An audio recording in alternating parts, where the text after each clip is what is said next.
एक वस्तु 20% और 20% के दो क्रमागत बट्टों पर बेचा जाता है। दूसरे बट्टे के बाद वस्तु का विक्रय मूल्य कितना हो जाता है? यदि इसे 20% के केवल एक बट्टे पर बेचा जाता तो वस्तु का विक्रय मूल्य क्या होगा?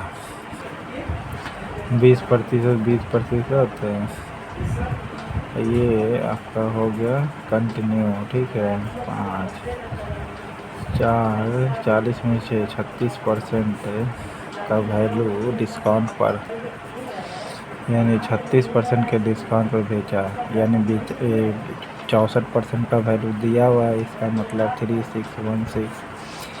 तो कह रहा 20% का कितना होगा? 20% के डिस्काउंट पर बेचे तो यानी 80% का वैल्यू पूछ रहा है। 3616 बाई 64 इंटू 80 कह रहा फिर 20, यदि कह रहा 20%, यदि इसे 20% के केवल पर बेचा जाए छोटे डिस्काउंट पर तो वस्तु का विक्रय मूल्य कितना होगा? तो यानी 20% का डिस्काउंट मतलब 80% का वैल्यू पूछ रहा है, तो 80% के हिसाब से कर दीजिए, आंसर आ जाएगा। काट करके कितना है? 4, 5, 2 और 0 इधर से 452। तो 80%, 20% डिस्काउंट का मतलब 80% का वैल्यू पूछा है, तो ये आएगा।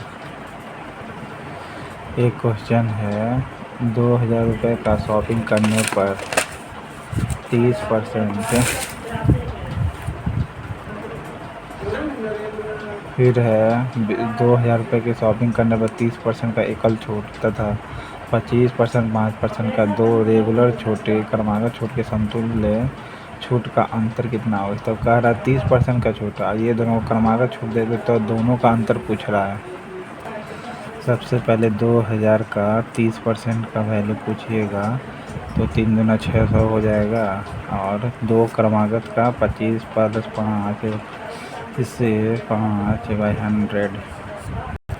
तो 30% आया, 30% का वैल्यू हम कितना निकाले हैं? 600, और 5/4, अगर 2000 का निकाले परसेंटेज तो 2000 कट गया, 5 से 25, तो 600 में से 25, 5 25 गया तो 575। तो बोल रहा इन दोनों का अंतर कितना होगा?